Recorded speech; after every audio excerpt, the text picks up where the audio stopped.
Hey there, just a couple of quick notes. This video is longer than usual. It's kind of a slow meditation on pie crust. And if you don't feel like moving that slow, there are timestamps in the description and you can just jump ahead to get to the part that you want to see. Also, the ingredients and the directions are in the description.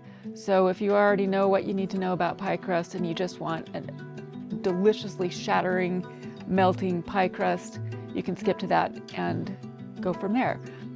I'm going to be using this pie crust in some recipes in the future, and I will put those videos up as I get to them. Enjoy! Today I'm going to make my mom's pie crust. It's not a super special recipe or anything. I've seen it around here and there. But the reason why I like it best is because it's so flaky it almost shatters when you look at it, and then it just melts in your mouth. The downside of that is that it's a little hard to work with. And my pie crusts are never going to be incredibly artistic, but they're always going to be really good. So this recipe that I'm making today, it makes a ton. It's enough, let's see, she says it makes enough for 2 double crust pies, 9-inch double crust pies, and 1 shell. I think it only makes that much if you are expert at rolling them out, which I'm not. I generally can squeeze out 2 double crust pies, but that extra shell never happens for me. And I'm making more than I need, but it's easy to keep in the freezer or even just in the fridge if you're going to be doing a few things over a couple of days. For example, I'm going to do a quiche tonight, and then over the weekend I'll do a couple more quiches for some friends that are coming over. So I'll just make a bunch and then maybe throw in a sweet pie just for fun later. So to start out with, and I'm using a scale, but you don't have to, I am going to be putting 4 cups of all-purpose flour in my bowl,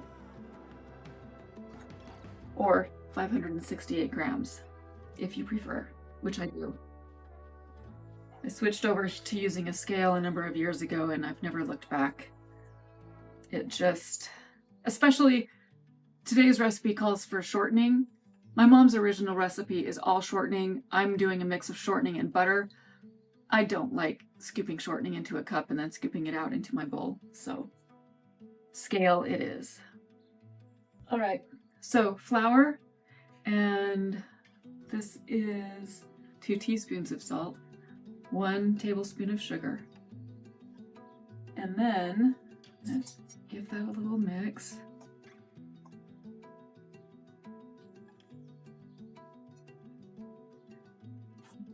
I will put in 1 cup of vegetable shortening, or 191 grams. All right, here we go with the grease. Do you have a favorite spatula? I'm always sad when I can't find my favorite.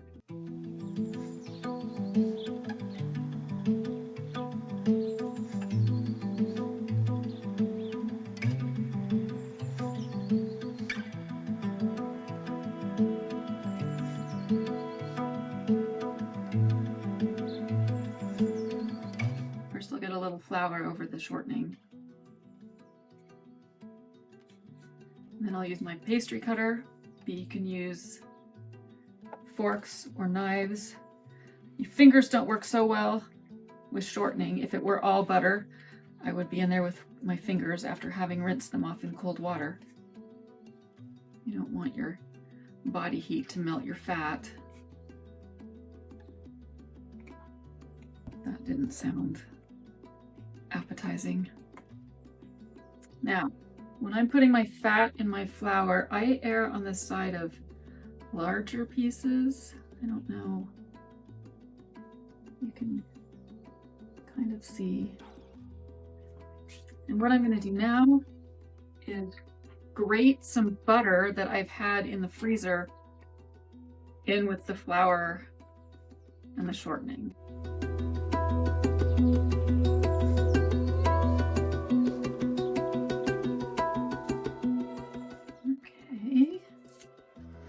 Butter is 170 grams or 3/4 cup.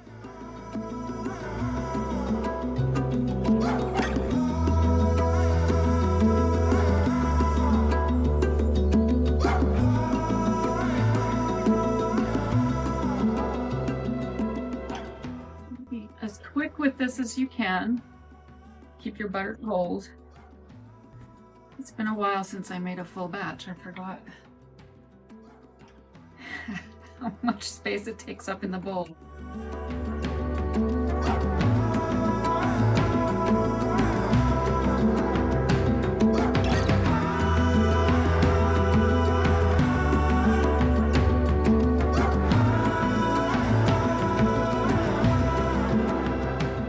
I use my hands a lot when I'm cooking.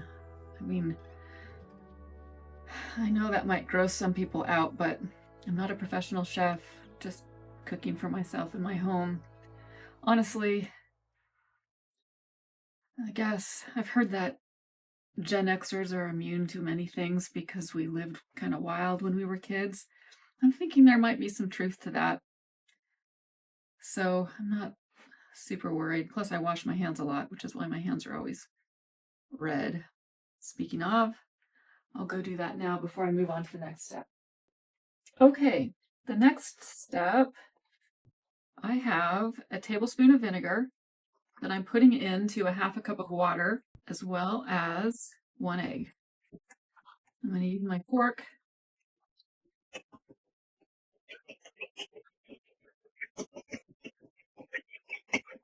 Blend it all together, pour it in my mixture. And first I will go at this with my fork.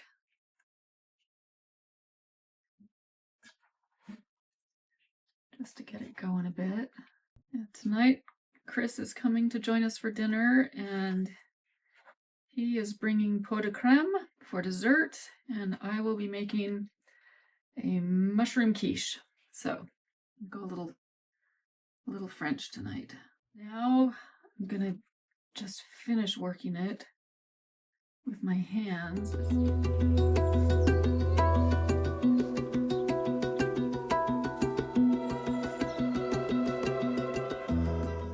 But first, I'll dump it out onto my board and start working it.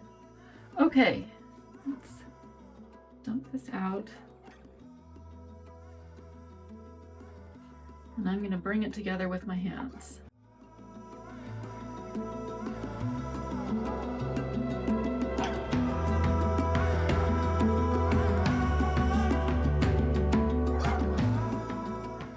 I'm not sure on the camera how much force it looks like I'm using, but it's pretty gentle. Okay, now what I'm doing is trying to compress it into a ball and get a feel for how cohesive the ball is. I don't want it to fall apart when I roll it out.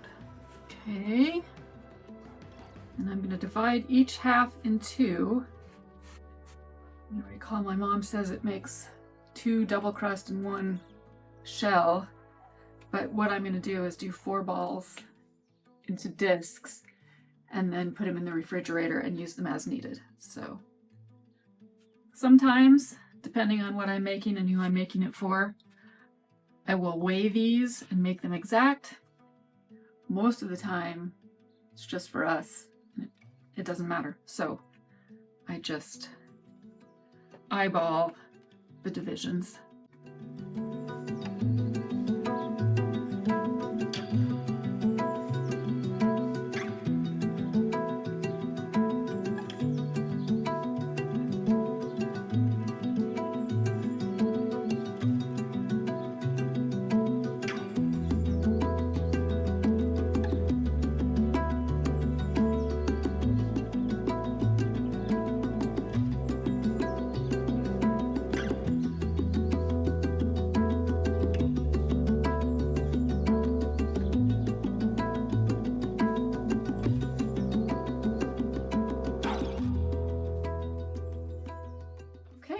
These will sit in the refrigerator now until I am ready to make my quiche crusts.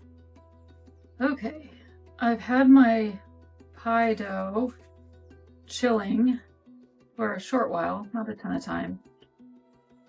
And now I get to show you how unproficient I am at pie crust. But I don't care because it's so good when it's done. I don't mind that it's not the prettiest pie crust you're ever going to see in your life. So we'll do a dusting of flour.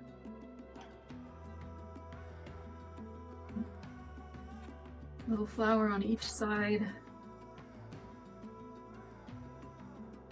And I'm of the opinion that I didn't put enough liquid in it, but I can sprinkle a bit of water on it if I need to.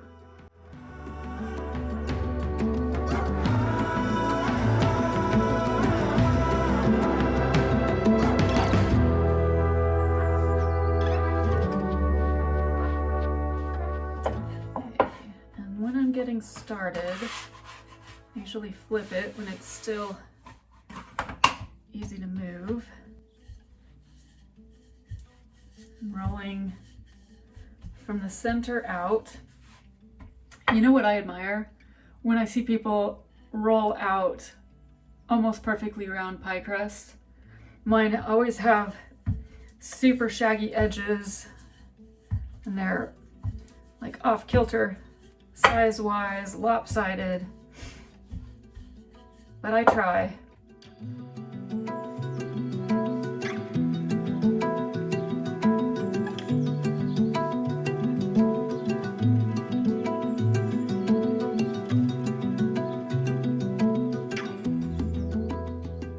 I don't split the cracks too much. Like I said, I am far from a professional. I just do the best I can. Let's tuck this.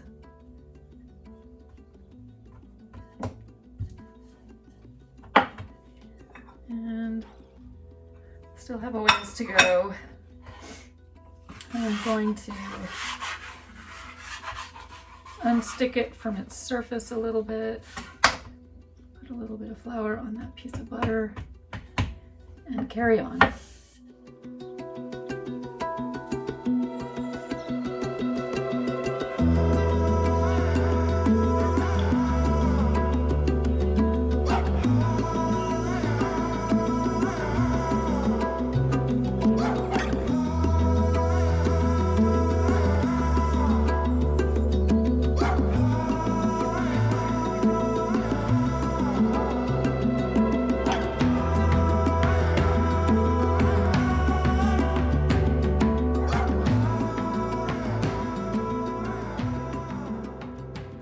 Okay. Go around and unstick it. And then flip it up over the rolling pin and then unsticking as I go. Okay. In with the pan.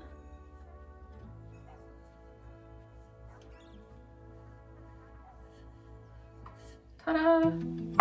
I've done much worse.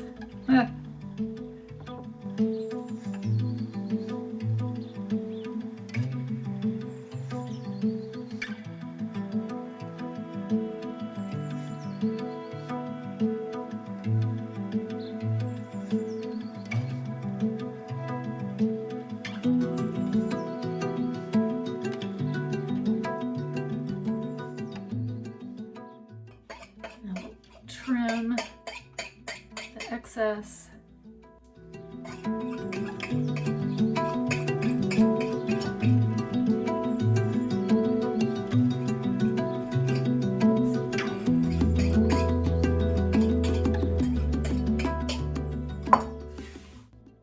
Don't get rid of it right away for two reasons. One, you might need to patch something.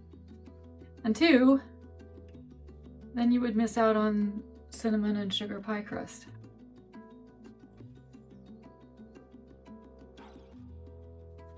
Which is probably really terrible for your health, but since it's just made from leftovers, I feel like it doesn't really count.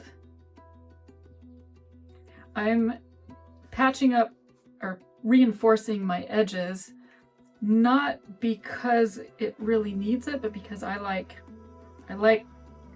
the rim of the pie and I like the crust the best. So I just do the old-fashioned 2 fingers on one side, 1 on the other, and pinch it to seal.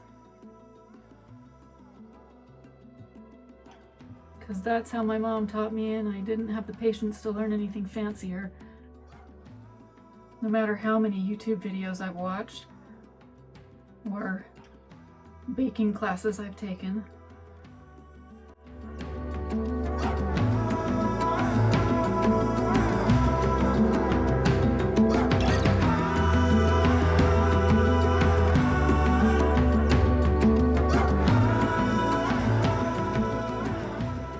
Okay, so as you can see, it is not the most beautiful crust in the world, but it is perfectly serviceable, and it's going to taste great and have an amazing mouthfeel. So I'm going to put this back in the fridge for now until it's time to make my fillings. Give it a little rest.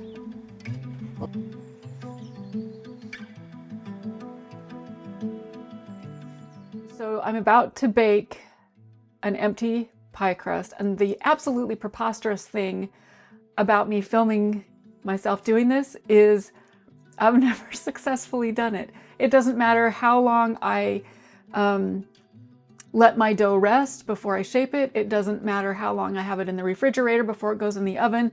It doesn't matter if I'm using pie weights or beans or whatever to keep it in shape. It always shrinks. So what you need to know here is that I'm not presenting myself as an expert. This pie crust is the best for filled pies when you bake the pie crust with the pie. But the rest of it, I'm just at sea and I'm on a little adventure here. So wish me luck. Yeah, again, I do not purport to be an expert on this, aside from it tastes good. So maybe if I feel like somebody's going to be watching this, it'll work out. Okay, this crust has been in the refrigerator for 30 minutes.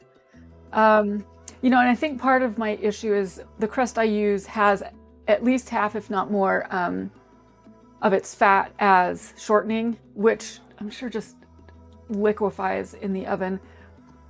And as terrible as shortening is for you, I'm not willing to give it up because of the melty flakiness that it gives the crust. So that's my hang up, not yours. Making all butter crust, and you might not have the same trouble that I do. So this is tinfoil. I'm gonna do shiny side down and gently press it into the crust.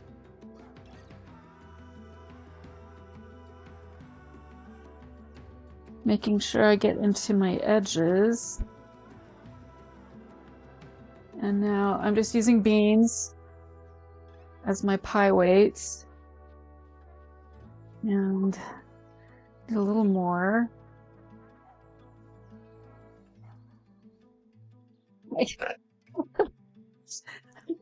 Begging it not to shrink. And then we'll flare this out a little bit to protect the edges from getting too brown on the initial bake. All right, and we'll go in the oven. It's 400 degrees. We're going to do 20 minutes and then take the weights out. And at that point, we'll know if I've been successful or not. And honestly, there's no reason to think this is going to work. I'm just feeling optimistic today. I think you guys might be good luck. At least the crust hasn't sunk all the way to the bottom. Okay. Wow. So putting myself out there somewhat publicly is the answer to successfully baking an unfilled crust. For me anyway. Okay. So this has been in 20 minutes. I'm still kind of stunned by the success. I'm gonna prick it on the base and the sides. It's pretty fragile. And now it needs to go back in for 5 or 10 minutes. I've never made it this far before. And I'll need to keep a close eye on it because if it bubbles up too much, I gotta pop those bubbles with the fork.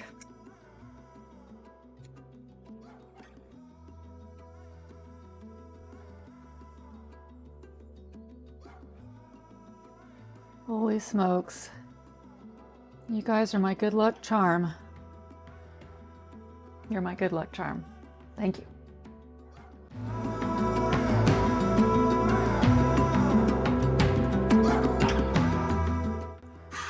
Got some leftover pie crust, and we're just gonna make some cinnamon sugar treats. Some people get fancy and they will cut this into strips and twist it. I am not fancy. Okay, so you'll roll out what you have left over, however much that happens to be, and then put it on some parchment paper on a baking sheet. Make sure that you poke some holes in it. And you can mix your cinnamon and sugar together ahead of time if you want. I kind of like random sprinkles of cinnamon, so I go first with my sugar. As much or as little as you like. Nothing about this is healthy, so this is probably an opportunity to just go nuts. And then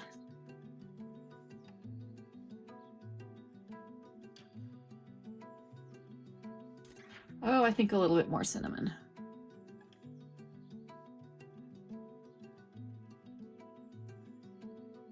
All right, into the oven. And it usually takes about 20 minutes when I do this. Just depends on how much dough you're putting in there. I'm already eating my cinnamon and sugar pie crust. This is what I've got. You just break it into shards. Try not to eat it all in one sitting. Hide it from your housemates if you want it all to yourself. This is how to spoil your dog. You gonna sit? Good boy. Here you go.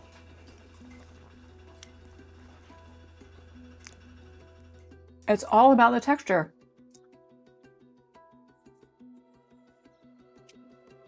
I keep saying it. It shatters. It's crispy. It's crusty, but it melts. It's melty. No, it ticks all the boxes, and that is why I'm unwilling to change pie recipes to something that I can do a baked shell more successfully with. I'm stubborn.